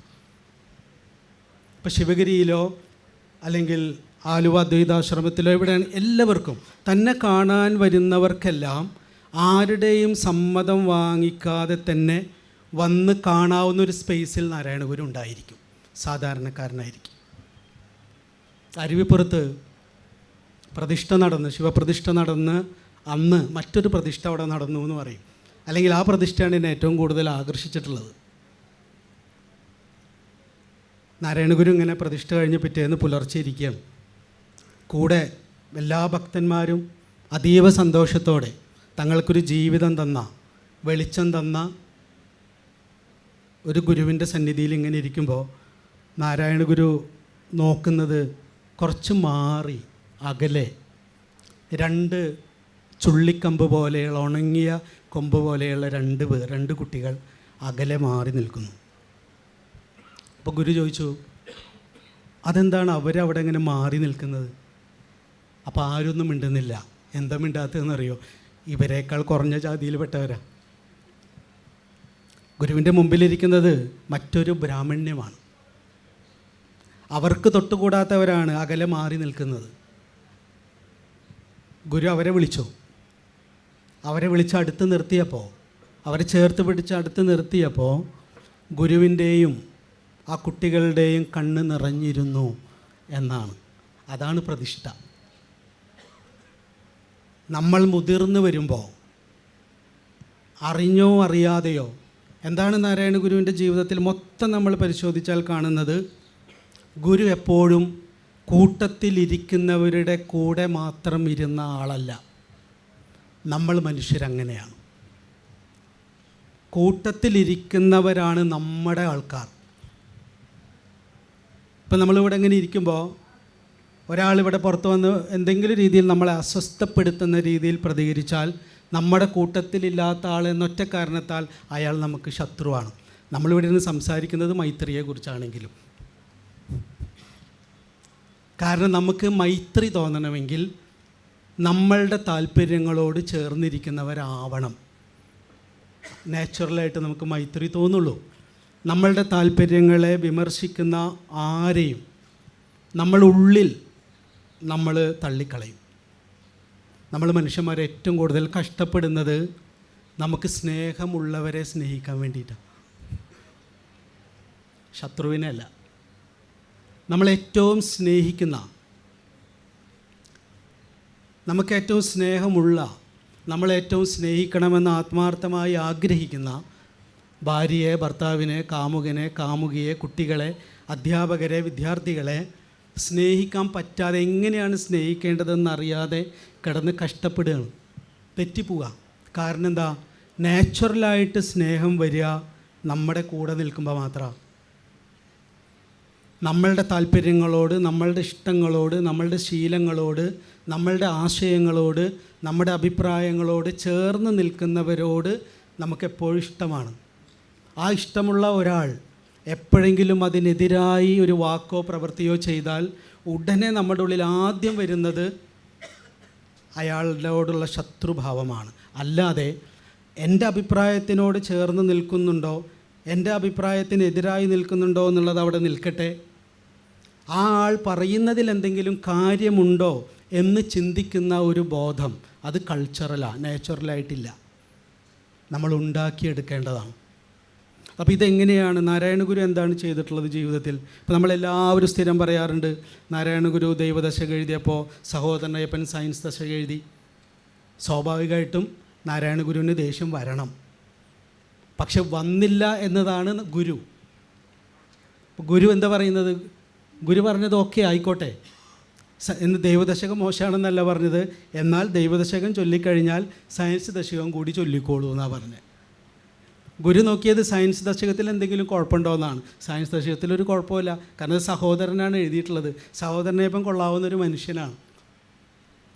അതുകൊണ്ട് ഞാൻ എഴുതിയതിന് വിരുദ്ധമാണെങ്കിൽ പോലും കുഴപ്പമില്ല. ആ പറയുന്നതിൽ കാര്യമുണ്ടോ എന്ന് നോക്കിയാൽ മതി. ഇത് പറയാൻ എളുപ്പമാണ്. മനുഷ്യന് ഒരു ജീവി എന്ന നിലയിൽ ഏറെക്കുറെ അസാധ്യമായ കാര്യമാണ് നമ്മളുടെ അഭിപ്രായങ്ങൾക്ക്, താല്പര്യങ്ങൾക്ക് വിരുദ്ധമായ ഒരു കാര്യത്തെ നാച്ചുറലായി സ്വീകരിക്കുക എന്നുള്ളത്. പണിപ്പെട്ടേ സ്വീകരിക്കാൻ പറ്റും. ആദ്യം നമ്മളെ അടക്കി ഒതുക്കിയിരുത്തണം. അതുകൊണ്ട് തന്നെയാണ് ഗുരു പറഞ്ഞത്, അഖിലരും ആത്മസുഖത്തിനായി പ്രയത്നം സകലവും ഇങ്ങ് സദാപി ചെയ്തിടുന്നു, ജഗതിയിൽ ഈ മതം ഏകമെന്ന് ചിന്തിച്ച് അകമണയാതെ അകതാരമർത്തിടേണം. മുതിർന്നവർക്കുള്ള ഉപദേശമാണ് ഗുരുവിൻ്റെ. പണ്ട് ഒരാൾ പറയുകയും ബാക്കിയുള്ളവർ മുഴുവൻ അനുസരിക്കുകയും ചെയ്യുന്ന സംസ്കാരത്തിൽ പിറന്ന ജീനുകളുടെ സംഘാതമാണ് നാം ഓരോരുത്തരും. അതുകൊണ്ട് നമ്മൾക്ക് അധികാരത്തിൻ്റെ ഭാവം കൂടി വരുന്നതിനനുസരിച്ച് നമ്മളെ അനുസരിക്കാത്തവരെ മുഴുവൻ ശത്രുക്കളായി കാണുന്ന പ്രവണത നാച്ചുറലായിട്ട് നമ്മുടെ ഉള്ളിലുണ്ടായി വരും. ഒരാൾ ജീവിക്കുകയും വളരെ കുറച്ച് മനുഷ്യർ മാത്രം ജീവിക്കുകയും ബാക്കിയുള്ളവർ മുഴുവൻ അവർക്ക് വേണ്ടി ജീവിക്കുകയും ചെയ്തിരുന്ന ഒരു സാമൂഹികതയിൽ നിന്ന്, അതിനാണ് ഗോത്ര സംസ്കാരം, പ്രാകൃത സംസ്കാരം എന്നൊക്കെ പറയുന്നത്, ചിന്തിക്കുന്ന മനുഷ്യർ വളരെ കുറവായിരുന്നു.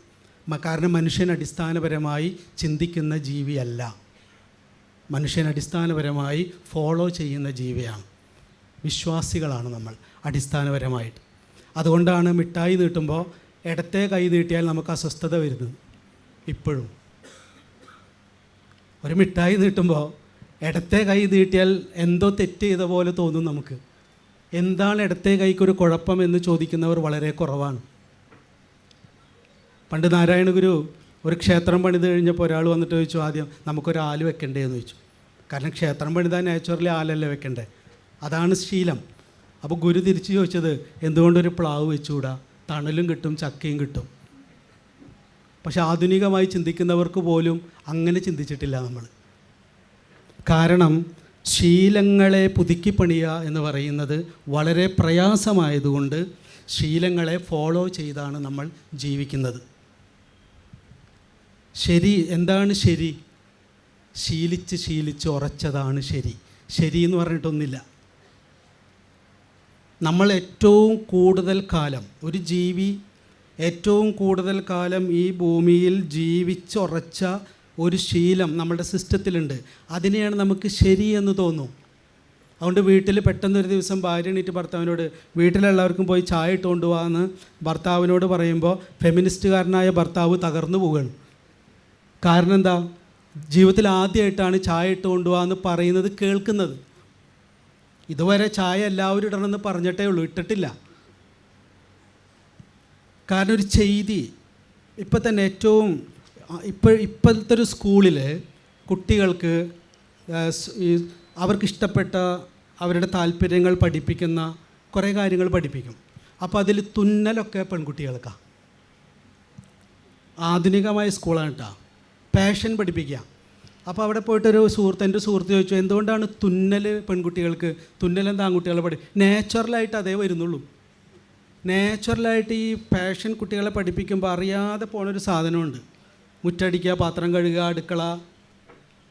കാരണം എന്താണ്? ഈ ശീലിച്ചതിനെ ബ്രേക്ക് ചെയ്യുക എന്ന് പറയുന്നത് എളുപ്പമല്ല, നമുക്കും എളുപ്പമല്ല. ആശയപരമായിട്ട് ബ്രേക്ക് ചെയ്യാൻ പറ്റും. ഇപ്പം ഞാനിവിടെ ഇരുന്നിട്ട് ഷൗക്കത്ത് ജോസഫ് എന്ന് പറഞ്ഞാൽ ഇവിടെ ഇരിക്കുന്ന 90% ആളുകളുടെ ഉള്ളിലും ക്രിസ്ത്യാനി എന്നാണ് വരിക, മനുഷ്യന്ന് വരില്ല.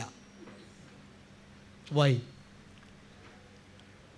കാരണം നമ്മൾ ഏറ്റവും കൂടുതൽ ഉറക്കെ നിലവിളിച്ച് അട്ടഹസിച്ച് ചാട്ടവാറിൻ്റെ അടിയേറ്റ് വിഷമിച്ച് വളർന്ന ജീനുകളുടെ സംഘാതമാണ് നമ്മളുടെ ബോധത്തിൽ കിടക്കുന്നത്. ഏറ്റവും കൂടുതൽ അടിയേറ്റിട്ടുള്ള പലതരത്തിലുള്ള ശബ്ദങ്ങൾ, മുതിർന്നവരുടെ ഉച്ചത്തിലുള്ള ശബ്ദങ്ങൾ, അധികാരത്തിൻ്റെ ശബ്ദം, പീഡനത്തിൻ്റെ ശബ്ദങ്ങൾ, പലതരത്തിൽ ആഴത്തിൽ അനുഭവിച്ച് വന്നിട്ടുള്ള ജീനുകളുടെ സംഘാതമാണ് ഓരോ മനുഷ്യ ശരീരവും. ആധുനികമായി ജനിക്കുന്ന ഒരു കുട്ടി എന്ന് പറയുന്നത് നൂറ്റാണ്ടുകളായി അടിച്ചമർത്തപ്പെട്ട ഇത്തരം പീഡനങ്ങളിൽ നിന്ന് പുറത്തു വരാൻ നമ്മളൊക്കെ നൂറ്റാണ്ടുകളായി കണ്ട സ്വപ്നങ്ങളുടെ ഒരു സാക്ഷാത്കാരമാണ് നമ്മുടെ മുമ്പിലിരിക്കുന്ന കുട്ടി. അതുകൊണ്ട് ആ കുട്ടിയോട് പെരുമാറുമ്പോൾ നമ്മൾ ആ പഴയ ഉടമയാവാതെ ഇരിക്കണം. നിങ്ങൾ ഞങ്ങളെ അനുസരിക്കേണ്ടവരാണ്, അനുസരിച്ചില്ലെങ്കിൽ ഞങ്ങൾക്ക് ദേഷ്യം വരും, ഞങ്ങൾ പൊട്ടിത്തെറിക്കും എന്ന് പറയുന്നതിന് പകരം അകമണയാതെ അകതാരമർത്തിയിടണം. ആധുനികമായ മനുഷ്യൻ പ്രാക്ടീസ് ചെയ്യേണ്ട ഒരു വിഷയം ഗുരു പറയുന്നത്, അഖിലരും ആത്മസുഖത്തിനായി പ്രയത്നം, സകലവും ഇങ്ങ് സദാപി ചെയ്തിടുന്നു, ജഗതിയിൽ ഈ മതം ഏകം. ഹിന്ദു മുസ്ലിമും ക്രിസ്ത്യാനിയും ഒന്നാണെന്നൊന്നല്ല. പ്രായത്തിൽ മുതിർന്നവരോ കുറഞ്ഞവരോ ആവട്ടെ, പ്രശസ്തിയിൽ, അധികാരത്തിൽ, എന്തിലും നിങ്ങളെക്കാൾ മുകളിലോ കുറഞ്ഞവരോ ആവട്ടെ, എല്ലാവരും അടിസ്ഥാനപരമായി വ്യക്തികളാണ്. എല്ലാ വ്യക്തികളും അവരുടെ ചിന്തയിലൂടെയും വാക്കിലൂടെയും പ്രവൃത്തിയിലൂടെയും ആഗ്രഹിക്കുന്നത് സമാധാനം ഉണ്ടാവണമെന്നാണ്. അവരവരുടെ ശരിയാണ് അവർ എക്സ്പ്രസ് ചെയ്യുന്നത്. ആ ശരി തനിക്കും തൻ്റെ ചുറ്റുള്ളവർക്കും ദോഷകരമായേക്കാം, തിരുത്തപ്പെടേണ്ടതായേക്കാം. പക്ഷെ ആ ശരിയെ എക്സ്പ്രസ് ചെയ്യാനുള്ള ഒരു സ്പേസ് അവർക്ക് കൊടുക്കണം. എന്നിട്ട് അവർ പറഞ്ഞത് നിങ്ങൾ പറഞ്ഞതിനോട് ചേർന്ന് പോകുന്നില്ല എന്നൊറ്റ കാരണത്താൽ നിങ്ങൾ പൊട്ടിത്തെറിക്കരുത്. നമ്മുടെ വിശ്വാസങ്ങളോട്, നമ്മുടെ താല്പര്യങ്ങളോട് ചേർന്ന് പോകുന്നില്ല എന്നൊറ്റ കാരണത്താൽ പൊട്ടിത്തെറിക്കുന്ന മനസ്സിനോട് പറയണം, ഷൗക്കത്തെ ഒന്ന് ചിന്തിക്കുക. അഖിലരും ആത്മസുഖത്തിനായി പ്രയത്നം, സകലവും ഇങ്ങ് സദാപി ചെയ്തിടുന്നു, ജഗതിയിൽ ഈ മതം ഏകം. അവൾ നിന്നേക്കാൾ പ്രായത്തിൽ ചെറുതായിരിക്കും, പ്രശസ്തിയിൽ ചെറുതായിരിക്കും, അറിവിൽ ചെറുതായിരിക്കും. പക്ഷേ അതൊരു വ്യക്തിയാണ്, ഒരു കുട്ടിയല്ല. അവർ കുറഞ്ഞവരല്ല, നിന്നെപ്പോലെ തന്നെ ഒരു ഇൻഡിവിജ്വലാണ്. അതുകൊണ്ട് ഒരു ഹൈറാർക്കിക്കൽ സ്പീഷീസ് എന്ന നിലയിലുള്ള തികച്ചും ജൈവികമായ നിൻ്റെ പ്രതികരണങ്ങളോട് ഒന്നടങ്ങാൻ പറയൂ. അത് പറയണമെങ്കിൽ ചിന്തിക്കണം. തലച്ചോറിന് ചിന്തയല്ല ശീലം. ചിന്ത എന്ന് പറയുന്നത് ഒരു പ്രഷറാണ്. ദേഷ്യം പിടിക്കൽ നാച്ചുറലാണ്, ക്ഷമിക്കൽ കൾച്ചറലാണ്. ക്ഷമിക്കാൻ ചിന്തിക്കണം, ദേഷ്യം പിടിക്കാൻ. ഇന്ന് ലോകത്ത് ഒരു മനുഷ്യനും ചിന്തിച്ച് ദേഷ്യം പിടിക്കേണ്ടി വന്നിട്ടില്ല, ചിന്തിച്ച് അസൂയപ്പെടേണ്ടി വന്നിട്ടില്ല, ചിന്തിച്ച് വെറുക്കേണ്ടി വന്നിട്ടില്ല. നമ്മൾ ചിന്തിക്കുന്ന ജീവിയായിരുന്നുവെങ്കിൽ നമ്മളിങ്ങനെയൊന്നും ദേഷ്യം പിടിക്കില്ലായിരുന്നു. ഏറ്റവും പ്രിയപ്പെട്ട ആളോട് പൊട്ടിത്തെറിച്ചിട്ടാണ് ഒരു ദിവസം മുഴുവൻ നരകതുല്യമാക്കുന്നത് നമ്മളൊക്കെ. ഏറ്റവും പ്രിയപ്പെട്ട ആളെ തള്ളി മാറ്റിയിട്ടാണ് നമ്മൾ ജീവിതത്തിൽ എന്തിനാണ് ഞാനിങ്ങനെ തള്ളി മാറ്റി, വെറുത്ത്, വിദ്വേഷിച്ച്, ശത്രുവിനെ പോലെ കണ്ട് മാറ്റി നിർത്തിയിട്ട് എനിക്ക് സമാധാനമുണ്ടോ? ഇങ്ങനെ ഒരു സമാധാനമില്ലാത്ത ഒരു ജീവിതത്തിന് വേണ്ടി ഞാൻ എന്നാലും എൻ്റെ വാശി വിടില്ല, എൻ്റെ വെറുപ്പ് വിടില്ല, എൻ്റെ ദേഷ്യം വിടില്ല എന്ന് നിർബന്ധം പിടിക്കുന്ന ഇടത്ത് എന്ത് ചിന്ത? കാരണം മനുഷ്യൻ നൂറ്റാണ്ടുകളായി ഇവോൾവ് ചെയ്ത് ഉണ്ടാക്കിയെടുത്ത ചിന്ത പോലും നമ്മളുടെ അത്രമാത്രം നരകതുല്യമായ ജീവിതത്തിലേക്ക് നമ്മളെ കൊണ്ടുപോകുന്ന ശീലങ്ങളെ ഊട്ടി ഉറപ്പിക്കാൻ ഉപയോഗിക്കുന്നു എന്നുള്ളതാണ് ചിന്തയോട് നമ്മൾ ചെയ്യുന്ന ഏറ്റവും വലിയ പാതകം. ചിന്ത എന്ന് പറയുന്നത് ഒരുവനു നല്ലതും അന്യനല്ലലും ചേർപ്പൊരു തൊഴിൽ ആത്മവിരോധി ഓർത്തിടേണം, പരന് പരംപരിതാപമേകിടുന്നോർ എരിനരകാബ്ധിയിൽ വീണെരിഞ്ഞിടുന്നു. നാരായണ ഗുരു രണ്ട് കാര്യം പറയുന്നു. ഗുരു ഒന്ന് പറയുന്നു, നിനക്ക് നല്ലതായൊരു കാര്യം നീ ചിന്തിക്കുമ്പോൾ, നീ പറയുമ്പോൾ, നീ പ്രവർത്തിക്കുമ്പോൾ നിൻ്റെ വീട്ടിലുള്ള നിന്നോട് ചേർന്നിരിക്കുന്ന മക്കൾക്ക്, മറ്റുള്ളവർക്ക് ഏതെങ്കിലും തരത്തിൽ തടസ്സമുണ്ടാകുന്നുണ്ടോ, വിഷമമുണ്ടാക്കുന്നുണ്ടോ എന്ന് നീ ഒന്ന് ആലോചിക്കണം. അങ്ങനെ ഉണ്ടാക്കുന്നുണ്ടെങ്കിൽ അത് ആത്മവിരോധമാണ്. പക്ഷേ അങ്ങനെ ഉണ്ടാക്കാതെ ജീവിക്കാൻ കഴിയുന്ന ഒരു ജീവിയല്ല മനുഷ്യൻ. പക്ഷെ അടുത്ത സ്റ്റെപ്പിൽ ഗുരു പറയുന്നത് രണ്ടാമത് നിങ്ങൾ ചെയ്യുന്നൊരു കാര്യമുണ്ട്. ഒന്ന് വളരെ സ്വാഭാവികമായിട്ട് നമ്മൾ ചെയ്യുന്ന കാര്യങ്ങൾ. ഇപ്പോൾ എൻ്റെ സുഹൃത്ത് കയറി വന്നിട്ട് ഡാ നീ എന്താ ഇവിടെ ഇരിക്കുന്നത്, പോയിരുന്ന് പഠിക്കടാ എന്ന് പറഞ്ഞത് അവനെ വിഷമിപ്പിക്കാൻ വേണ്ടി പറഞ്ഞതൊന്നുമല്ല, നാച്ചുറലായിട്ട് പറഞ്ഞതാണ്. ആ നാച്ചുറലായിട്ട് പറഞ്ഞതും പക്ഷെ ആത്മവിരോധമാണ്. അത് ആധുനിക ബോധത്തിന് ചേർന്നതല്ല. കാരണം അവിടെ റെസ്പെക്റ്റ് ഇല്ല. രണ്ടാമതൊന്ന് നമ്മൾ ചെയ്യാറുണ്ട്, ഏറ്റവും പ്രാകൃതം എന്ന് വേണമെങ്കിൽ പറയാവുന്ന തരത്തിൽ, പരന് പരംപരിതാപമേകിടുന്നോർ. അറിഞ്ഞുകൊണ്ട്, ചിന്തിച്ചുകൊണ്ട് ഉപദ്രവിക്കുക. അറിയാതെ തന്നെ നമ്മൾ ആവശ്യത്തിൽ കൂടുതൽ ഉപദ്രവിക്കുന്നുണ്ട്. ചിന്തിച്ചുകൊണ്ട് തന്നെ പ്ലാൻ ചെയ്ത് തൊട്ടപ്പുറത്തിരിക്കുന്ന നമ്മളോട് ചേർന്നിരിക്കുന്ന മനുഷ്യരുടെ ജീവിതത്തെ നരകതുല്യമാക്കുക. അങ്ങനെയുള്ളവർ ജീവിതം നരകതുല്യമായിരിക്കും.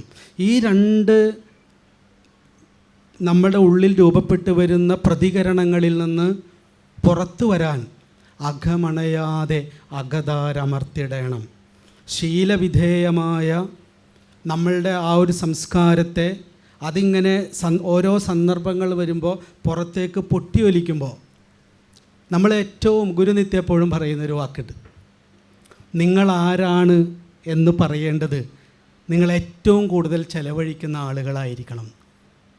ഞാൻ ഏറ്റവും കൂടുതൽ സമയം ഏറ്റവും സ്വാതന്ത്ര്യത്തോടെ ചെലവഴിക്കുന്നവരാണ് പറയേണ്ടത് നിങ്ങളാരാണെന്ന്. കാരണം അവരോടുള്ള പ്രതികരണങ്ങളാണ് നിങ്ങൾ. പിന്നെ അദ്ദേഹം ഒന്നുകൂടി ചേർത്ത് പറയും, എന്നെ ഏറ്റവും കൂടുതൽ സ്വാധീനിച്ചിട്ടുള്ളൊരു വാക്കാണ്, നിങ്ങൾക്ക് ഏറ്റവും സ്വാതന്ത്ര്യമുള്ള, നിങ്ങൾക്ക് എങ്ങനെ വേണമെങ്കിലും പ്രതികരിക്കാൻ ഏറ്റവും സ്വാതന്ത്ര്യമുള്ള ഇടത്തായിരിക്കണം നിങ്ങൾ ഏറ്റവും ശ്രദ്ധാലുക്കളാവേണ്ടത്. അതേറ്റവും കൂടുതൽ കുട്ടികളോടാണ്. നമ്മളേറ്റവും കൂടുതൽ നമ്മൾക്ക് എന്തുമായി പ്രതികരിക്കാവുന്ന രീതിയിൽ നമ്മളുടെ ഏറ്റവും വലിയ അടിമയായി നമ്മുടെ മുമ്പിൽ. എന്താണ് അടിമയുടെ ലക്ഷണം? അടിമയുടെ ലക്ഷണം സ്നേഹം വരുമ്പോൾ നമ്മൾ സ്നേഹിച്ചു കൊല്ലും. സ്നേഹിക്കാതിരിക്കലല്ല കേട്ടോ. സ്നേഹം വരുമ്പോൾ നമ്മളങ്ങ് സ്നേഹിക്കും. ദേഷ്യം വരുമ്പോൾ പൊട്ടിത്തെറിച്ച് ഉപദ്രവിക്കും. എന്നാൽ എന്താണ് സ്നേഹം? സ്നേഹം എന്ന് പറയുന്നത് സ്നേഹം വരുമ്പോൾ സ്നേഹിക്കുകയും ദേഷ്യം വരുമ്പോൾ അതടക്കി തനിക്ക് ചുറ്റുമുള്ളവരെ അസ്വസ്ഥപ്പെടുത്താത്ത രീതിയിൽ പ്രതികരിക്കുകയും ചെയ്യുന്നതിനാണ് സ്നേഹം എന്ന് പറയുന്നത്. അതുകൊണ്ട് ഒറ്റ കാര്യമാണ്, അത് പറഞ്ഞ് ഞാൻ നിർത്തുകയാണ്. ഏറ്റവും ചുരുങ്ങിയത് നമ്മൾ മുതിർന്നവരായിരിക്കുന്നു എന്ന ഒറ്റ കാരണത്താൽ നമ്മൾ ഒച്ച വയ്ക്കുന്ന എല്ലാ അധികാരങ്ങളിൽ നിന്നും സ്വയം സമരം ചെയ്ത് നമ്മുടെ തന്നെ ഉള്ളിനെ ശാന്തമാക്കി ഒരു സുഹൃത്തിനോടെന്ന പോലെ നീതിയോടെ, തുല്യതയോടെ, സമത്വത്തോടെ, സൗഹൃദത്തോടെ നമുക്ക് താഴെയുള്ള എല്ലാവരെയും ചേർത്ത് പിടിക്കാനുള്ള ഒരു സംസ്കാരത്തിലേക്ക് നമ്മളെല്ലാവരും ബോധപൂർവം ഉണർന്നു വന്നാൽ നമ്മൾ കൊള്ളാവുന്ന മനുഷ്യരായിട്ട് മാറാൻ സാധ്യതയുണ്ട്. അങ്ങനെയുള്ള ഒരു പ്രാക്ടീസിലൂടെ മാത്രമേ ഒരു കുഞ്ഞിനെ, നമ്മുടെ മുമ്പിലുള്ള കുട്ടികളെ വ്യക്തിത്വത്തോടെ വളർന്നു വരാനുള്ള സാഹചര്യം ഉണ്ടാക്കി കൊടുക്കുന്ന തരത്തിലുള്ള ഒരു സാന്നിധ്യമായി മാറാൻ നമുക്ക് കഴിയൂ എന്ന് പറഞ്ഞു നിർത്തുന്നു. നമസ്കാരം. നിങ്ങൾക്ക് ചോദിക്കാനുള്ള ചോദ്യങ്ങൾക്കുള്ള സമയമാണ്. ഇപ്പോൾ അമ്മമാർക്കും അച്ഛന്മാർക്കും അവർക്ക് പൂർത്തീകരിക്കാൻ പറ്റാത്ത ഏതെങ്കിലും സ്വപ്നങ്ങളുണ്ടെങ്കിൽ അവർ പൂർത്തീകരിക്കുന്ന അവരുടെ കുട്ടികളിലൂടെയാണ്. അപ്പോൾ അച്ഛന്മാരുടെ അമ്മമാരുടെ സ്വപ്നങ്ങൾ പൂർത്തീകരിക്കുകയാണെങ്കിൽ നമ്മളെങ്ങനെ നമ്മുടെ സ്വപ്നങ്ങൾ പൂർത്തീകരിക്കും? ഇപ്പം ഞാൻ നല്ലൊരു പാട്ടുകാരനാവാൻ ആഗ്രഹിച്ച ഒരാളാണെന്ന് കരുതാം. അപ്പോൾ എൻ്റെ മോള് നല്ലൊരു പാട്ടുകാരി ആയിരുന്നെങ്കിൽ എന്ന് ആഗ്രഹിക്കുന്നത് വളരെ നാച്ചുറലാണ്. പക്ഷേ അതാവാൻ വേണ്ടി മക്കളെ തള്ളിപ്പഴിപ്പിക്കാൻ പോകുന്നുണ്ടെങ്കിൽ അത് തെറ്റാണ്. അപ്പം ഇത് നമ്മൾ പറയുന്നത് പോലെ എളുപ്പത്തിൽ പുറത്തു വരാവുന്ന ഒന്നല്ല മാതാപിതാക്കൾക്ക്, വളരെ പ്രയാസമുള്ള കാര്യമാണ്. അപ്പോൾ എന്താ നമ്മൾ ചെയ്യേണ്ടതെന്ന് വെച്ച് കഴിഞ്ഞാൽ മാതാപിതാക്കളെ നമ്മൾ തുല്യതയോടെ കാണണം. കാരണം നമ്മൾ മാതാപിതാക്കൾ പ്രായമായി എന്നേ ഉള്ളൂ, വിവരം വെച്ചിട്ടില്ല. ഇപ്പം ഞങ്ങൾക്കൊക്കെ ഒരു പ്രോബ്ലം എന്താണെന്ന് വെച്ച് കഴിഞ്ഞാൽ പ്രായമായപ്പോൾ വിവരമുള്ളവരായിന്ന് തെറ്റിദ്ധരിച്ചവരാണ്. അപ്പോൾ എന്ത് ചെയ്യണമെന്ന് വെച്ച് കഴിഞ്ഞാൽ ഞങ്ങൾ അത്യാവശ്യം സമാധാനത്തിലൊക്കെ ഇരിക്കുന്ന സമയത്ത് മെല്ലെ ഞങ്ങളുടെ അടുത്ത് വരിക, എന്നിട്ട് പറയുക, അമ്മ, അച്ഛ, നിങ്ങളുടെ സ്വപ്നങ്ങളൊക്കെ കൊള്ളാം, പക്ഷേ ഞങ്ങൾക്കുണ്ട് ഞങ്ങളുടെ സ്വപ്നങ്ങൾ. അപ്പോൾ ഇങ്ങനെ വെറുതെ ബഹളി പിടിക്കണ്ട, അതൊക്കെ പണ്ടൊക്കെ ഇത് നടന്നേക്കും. അപ്പോൾ ഞങ്ങളുടെ സ്വപ്നങ്ങളെ ജീവിക്കാനുള്ള ഒരു സപ്പോർട്ടായിട്ട് കൂടെ നിന്നാൽ മതി. ഞങ്ങൾ കുഴപ്പമില്ലാതെ ജീവിച്ചോളാം, പേടിക്കണ്ട. ഒരു ഡോക്ടറായാൽ മാത്രമല്ല നല്ല മനുഷ്യനാവുക. കാരണം ഞങ്ങളുടെ പ്രശ്നം എന്താണെന്ന് വെച്ച് കഴിഞ്ഞാൽ ജീവിതം സക്സസ് ആവാൻ കുറച്ച് പോസിബിലിറ്റീസ് മാത്രമേ ഞങ്ങൾക്കറിയൂ. നിങ്ങൾക്ക് അങ്ങനെയല്ല, ഒരുപാട് സാധ്യതകൾ അറിയാം. അപ്പം ഞങ്ങൾക്ക് ഈ 10-15 എണ്ണത്തിൽ ഒന്നിൽ നിങ്ങളെ കൊണ്ടിടണം. അപ്പോൾ അവരോട് പോയി പറയും, ഇപ്പോൾ പണ്ടത്തെ പോലെ ഒന്നും അല്ല, കാലമൊക്കെ ഒരുപാട് മാറി. ഞാനൊരു സ്ഥലത്ത് ചെന്നപ്പോൾ എന്നോട് പറഞ്ഞു, ഒരച്ഛനമ്മയും പറഞ്ഞു, മോളാകെ പ്രശ്നത്തിലാണ്. എന്തേ? അവൾ അമേരിക്കയിൽ പോകണം, ഓസ്ട്രേലിയയിൽ പോകണം, കാനഡയിൽ പോകണം എന്നൊക്കെ പറയുന്നത് കേട്ടിട്ടുണ്ട്. അവൾ പറയുന്നത് കൊറിയയിൽ പോകണം. അതെന്താണെന്ന് പിടികിട്ടണേ ഇല്ല. അപ്പോൾ ഞാൻ ചോദിച്ചു, നിങ്ങൾക്ക് കൊറിയയിലെ മ്യൂസിക് ബാൻഡിനെ കുറിച്ച് അറിയുമെന്ന് ചോദിച്ചു. എന്ത് ബാൻഡ്? അതാണ് എനിക്കത് അറിയില്ലായിരുന്നു. അപ്പോൾ ഞാനൊരു സ്ഥലത്ത് പോയപ്പോൾ എൻ്റെ അടുത്ത് വന്നിട്ട്, മാമൻ പാട്ടൊക്കെ കേൾക്കാറുണ്ടോ? അപ്പം പറഞ്ഞു, പിന്നെ നമ്മൾ ഭയങ്കര പാട്ട് കേൾക്കുന്ന ആളുകളാണ്. കൊറിയൻ ബാൻഡിനെ കുറിച്ച് എന്താ അഭിപ്രായം? കൊറിയൻ ബാൻഡോ? നമ്മളാകെ കൊറിയൻ സിനിമ കണ്ടിട്ടുണ്ട്. പക്ഷെ കൊറിയയിലൊരു മ്യൂസിക് ബാൻഡ് ഉണ്ടെന്നും അത് ലോകത്തിലുള്ള കുട്ടികളൊക്കെ ആവേശത്തോടെ കേൾക്കുന്നുണ്ടെന്നും നമുക്കറിയില്ല. അതുകൊണ്ട് ഞങ്ങൾക്കറിയാത്ത ഒരുപാട് ലോകങ്ങളുണ്ട്, ഒരുപാടാണ്. ഞങ്ങൾക്ക് വളരെ കുറച്ച് അറിയും, വളരെ ലിമിറ്റഡാണ്. ഞങ്ങളെ കുറ്റം പറഞ്ഞിട്ട് കാര്യമില്ല, അത്രേ ഞങ്ങൾക്കന്ന് എക്സ്പോഷർ ഉണ്ടായിരുന്നുള്ളൂ. അതുകൊണ്ട് ഞങ്ങളുടെ അടുത്ത് വന്ന് സ്നേഹത്തോടെ ഞങ്ങളെ ഉപദേശിക്കണം. ഞങ്ങൾക്ക് മനസ്സിലാവും കേട്ടോ, സ്നേഹത്തോടെ പറഞ്ഞാൽ മനസ്സിലാവും. പക്ഷെ നല്ല മൂഡിലിരിക്കുമ്പോൾ പറയണം കേട്ടോ. കാരണം ഈ ഞാൻ നേരത്തെ പറഞ്ഞ ആ ഒരു ഉടമ ചാട്ടവാറൊക്കെ ആയിട്ട് ഇരിപ്പുള്ളതുകൊണ്ട് നല്ല സ്നേഹത്തിലിരിക്കുമ്പോൾ പറയുക, എനിക്ക് എൻ്റെ സ്വപ്നമൊക്കെ ഉണ്ട്, പേടിക്കൊന്നും വേണ്ട, ഞാൻ നല്ല സക്സസ്ഫുള്ളായി ജീവിച്ചോളും. എൻ്റെ സ്വപ്നങ്ങൾ ഇതാണ്, അതിലെന്തെങ്കിലും ഗുണദോഷങ്ങളുണ്ടെങ്കിൽ നമുക്ക് ഡിസ്കസ് ചെയ്യാം എന്നൊക്കെ പറഞ്ഞ് നയപരമായിട്ട് അവരെ വെറുക്കാനൊന്നും പോകണ്ട. കാരണം പാവങ്ങളാണ്, ഞങ്ങൾ അറിവ് കുറവുള്ളവരാണ്. അപ്പോൾ ഞങ്ങളുടെ അറിവില്ലായ്മയെ മനസ്സിലാക്കി ഞങ്ങളുടെ അടുത്ത് വന്നിരുന്ന് സ്നേഹത്തോടെ പറഞ്ഞാൽ മതി, ഞങ്ങൾ മനസ്സിലാക്കും കേട്ടോ. എനിക്കൊരു മോളാണ്. അപ്പോൾ അച്ഛൻ ഭയങ്കര, സാറ് പറഞ്ഞ പോലെ ചെറുതായ സമയത്തെ സുഹൃത്തായി കണ്ട് വിഷമിക്കരുതെന്ന് കരുതി എല്ലാ ഫീലിങ്സും മനസ്സിലാക്കിക്കൊണ്ട് വളർത്തിക്കൊണ്ട് വന്നതാണ്. ഞാനാണെങ്കിൽ അടി കൊടുക്കേണ്ടടത്തെല്ലാം കൊടുത്തിട്ടുമുണ്ട്. അപ്പോൾ ഇപ്പോഴെന്താ സ്ഥിതി എന്ന് വെച്ചാൽ അവൾ സ്വന്തമായിട്ടൊരു തീരുമാനം എടുക്കുന്നില്ല. ഇപ്പം മദ്രാസിലാണ്. അപ്പോൾ അവിടെ നിന്ന് ഇങ്ങോട്ട് ഫോൺ വിളിച്ചിട്ട് ചോദിക്കും ഞാൻ ഇതിനെന്താ ചെയ്യേണ്ടത്. സുഹൃത്തിനോട് ചിലപ്പം പിണങ്ങിയതായിരിക്കും, അതിനുപോലും ഇങ്ങോട്ട് വിളിച്ചിട്ട് കേരളത്തിലേക്ക് വിളിച്ചിട്ടാണ് ചോദിക്കുന്നത് ഞാൻ എന്ത് ചെയ്യണം. അപ്പോൾ ചില കാര്യത്തിൽ എല്ലാത്തിനും സപ്പോർട്ട് ചെയ്യാണ്ട് ചില കാര്യത്തിലെല്ലാം നോ പറഞ്ഞിട്ട് അല്ലേ വേണ്ടത് എന്നാണ്. ചില കാര്യത്തിൽ മാത്രമല്ല, പണ്ട് ഗുരുനിത്യ പറയും കുട്ടികളെക്കുറിച്ച് സംസാരിക്കുമ്പോൾ, കുട്ടികൾക്ക് എന്താണ് ഈ സ്നേഹം കൊടുക്കുക എന്ന് പറഞ്ഞാൽ കുട്ടികളുടെ താല്പര്യങ്ങളുടെ കൂടെയൊക്കെ ഇരുന്ന് കൊടുക്കലല്ല സ്നേഹം എന്നും, ഏറ്റവും ചുരുങ്ങിയത് അവർ സ്വന്തം വസ്ത്രങ്ങൾ ചെറിയ കുട്ടിയായിരിക്കുമ്പോൾ തന്നെ വാഷിംഗ് മെഷീനിൽ കൊണ്ടിടാതെ ടോയ്ലറ്റിൽ കൊണ്ട് അവരെ കൊണ്ട് തന്നെ വെറുതെ അലക്കിപ്പിക്കണം. പിന്നെ ബെഡ്ഷീറ്റ് അവരെ കൊണ്ട് മടക്കി വെപ്പിക്കണം. അത് എളുപ്പമല്ല. അപ്പോൾ അവരുടെ ബെഡ്ഷീറ്റ് അവർ മടക്കി വെക്കുക എന്ന് പറഞ്ഞാൽ വലിയ സ്ട്രെയിനുള്ള പണിയാണ്. പക്ഷെ അവരെ കൊണ്ട് അത് ചെയ്യിപ്പിക്കണം. ആ ചെയ്യിപ്പിക്കുന്നതിലൂടെ ഇപ്പം മുമ്പിൽ വരുന്ന പ്രശ്നങ്ങളെ സ്വയം പരിഹരിക്കാനുള്ള ഒരു ഫാക്കൽറ്റി ഡെവലപ്പ് ചെയ്യും. നമ്മളെന്താണ് ചെയ്യുന്നത്? കുട്ടികൾക്ക് വേണ്ടി എല്ലാം ചെയ്തു കൊടുക്കുന്ന അച്ഛനമ്മമാർ കുട്ടികളെ സപ്പോർട്ട് ചെയ്യുകയല്ല ചെയ്യുന്നു. നമ്മളിതൊക്കെ മറ്റ് ജീവികളെ കണ്ട് പഠിക്കണം. അവർ കഴിച്ച പാത്രം കഴിക്കുക, ഏറ്റവും ചുരുങ്ങിയത് അവരുടെ മുറി വൃത്തിയാക്കിക്കുക, അവരുടെ വസ്ത്രങ്ങൾ മടക്കി അലമാരയിൽ കൃത്യമായ സ്ഥാനത്ത് വെപ്പിക്കുക.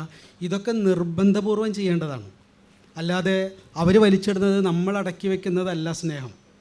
അവരവരുടെ കാര്യങ്ങൾ അവരവരെ കൊണ്ട് തന്നെ കുഞ്ഞുനാൾ മുതൽ കൃത്യമായി വിഷമിച്ച് തന്നെ ചെയ്യിപ്പിച്ചാൽ നാളെ ഒരു ഇഷ്യൂ മുമ്പിൽ വരുമ്പോൾ അതിന് ഫേസ് ചെയ്യാനുള്ള സ്ട്രെങ്ത് ഉണ്ടാവും.